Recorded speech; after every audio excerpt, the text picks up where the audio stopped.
LA Lakers versus New Orleans preview. Magtutuloy kaya ang Lakers at Golden State versus Knicks game preview. Warriors masusubukan na sa malakas. Ang New Orleans Pelicans ay tutungo sa Crypto Arena sa Los Angeles bukas para harapin ang Lakers sa isang Western Conference showdown. Patuloy ang tatlong laro na serye ng regular season sa pagitan ng New Orleans at Los Angeles. Nanalo ang Lakers laban sa Pelicans noong Nobyembre, ngunit nabigo silang masakop ang 8 puntong spread sa road game. Halos tiyak na hindi makakapasok sa playoffs ang New Orleans Pelicans. Kasalukuyan silang 15 laro ang agwat mula sa number 10 seed sa West. Gayunpaman, nanalo ang Pelicans sa 4 sa kanilang huling 5 laro. Nagmula sila sa isang panalo laban sa Utah Jazz noong Linggo. Naitala ng Pelicans ang 52.0% shooting mula sa field sa Salt Lake City. Nilampaso nila ang Jazz sa loob ng paint habang nagtala ng mahusay na 35-11 assist to turnover ratio.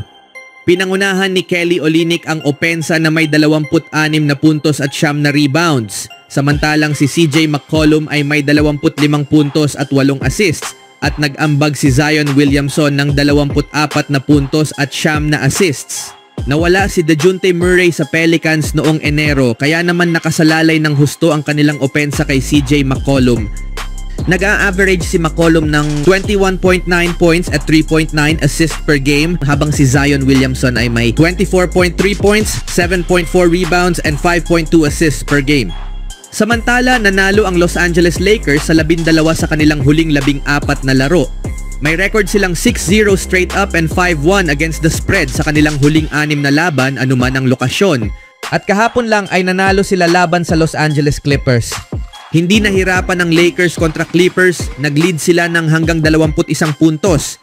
Nagtala sila ng 49.4% shooting. Mula sa field, pinangunahan ni Luka Doncic ang team na may 29 na puntos at 9 na assists. Si LeBron James ay may 17 puntos at 9 na assists habang nagambag si Dalton Neck ng 19 na puntos mula sa bench.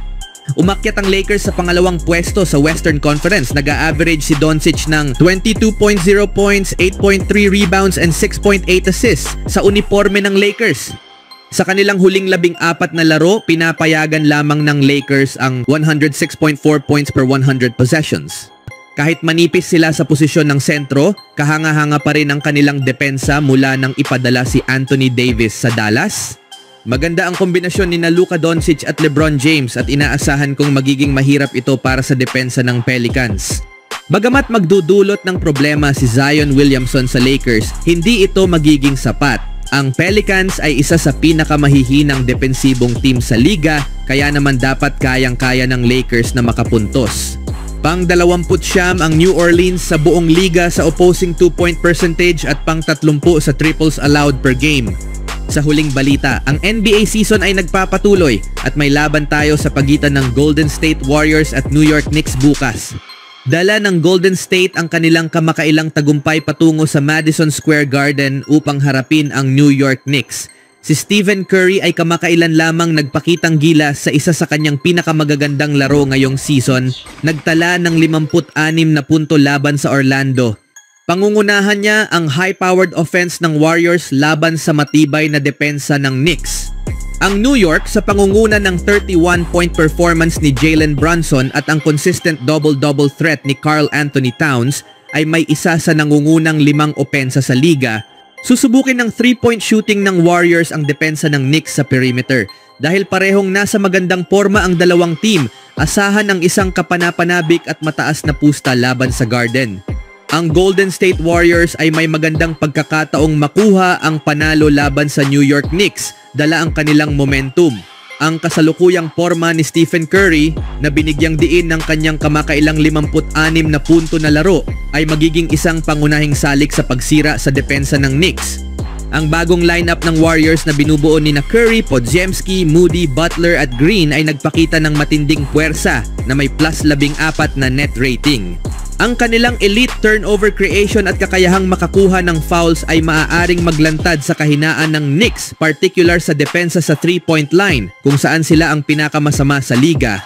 Bagamat malakas ang opensa ng Knicks, ang kanilang depensibong kahinaan, lalo na sa depensa sa perimeter, ay maaaring samantalahin ng Warriors. Ang Golden State ay may average na 15.3 3-pointers per game, habang pinapayagan ng Knicks ang kanilang mga kalaban na makapagtala ng 37.7% from 3-point line. Ang pagdagdag ni Jimmy Butler sa Warriors ay nagbigay buhay sa kanilang opensa na nagbibigay ng mas maraming espasyo para kina Curry at Green na patakbuhin ang kanilang two-man game. Ang ganitong versatility sa opensa kasama ang pinahusay na defensive rotations at transition play ay nagbibigay ng malaking lead sa Warriors laban sa predictable na opensa ng Knicks na tila humihina nitong mga nakaraang buwan. Habang patuloy na inaayos ng Warriors ang kanilang bagong lineup at estratehiya sa opensa, mayroon silang magandang pagkakataong samantalahin ang kahinaan ng Knicks sa depensa at kunin ang isang mahalagang panalo sa road game. Samantala, ang New York Knicks ay may matibay na tsansa na makuha ang panalo laban sa Golden State Warriors. Dala ang kanilang matibay na forma kung saan nanalo sila sa 3 sunod na laro. Kasalukuyang nasa pangatlong pwesto sa Eastern Conference na may 7 panalo sa kanilang huling 10 laro. Ang kanilang opensa na may average na 117.7 points per game, pang-5 sa liga kasama ang matibay nilang depensa na nagpapahintulot lamang ng 112.9 points per game, ay ginagawang isang mapanganib na kalaban ng Knicks.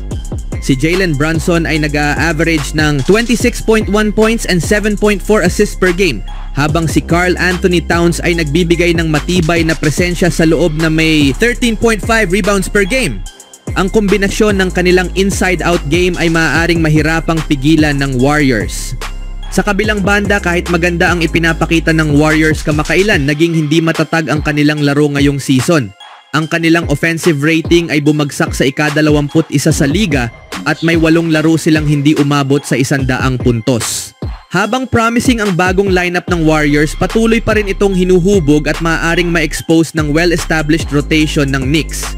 Bukod pa rito, ang kakulangan ng sukat ng Warriors na walang player sa bagong lineup na mas matangkad sa 6'7" ay maaaring samantalahin ng frontcourt ng Knicks, lalo na ni Towns. Dahil sa balanseng atake ng Knicks at patuloy na pag-a-adjust ng Warriors, may magandang pagkakataon ng New York na samantalahin ang kahinaan ng Golden State at makuha ang isang mahalagang panalo sa Madison Square Garden. Sa isang mainit na labanan, inaasahang ang New York Knicks ang mananalo laban sa Golden State Warriors sa isang dikitang laro. Ang balanseng opensa ng Knicks at ang kanilang home court advantage sa Madison Square Garden ay maaring maging susi sa kanilang panalo. Asahan si Jalen Brunson na epektibong patakbuhin ang opensa habang didominahin ni Karl Anthony Towns ang loob laban sa undersized na Warriors. Bagamat tiyak na magpapakitang gilas si Stephen Curry sa shooting, dapat kayanin ng depensa ng Knicks na pigilan ang iba pang manlalaro ng Warriors. Sa isang laban na maaaring umabot sa huling segundo, inaasahang mananaig ang Knicks, tatakpan ang spread sa home court at patitibayin ang kanilang puwesto sa Eastern Conference standings. Ano ang masasabi nyo sa laro nila bukas mga kaibigan?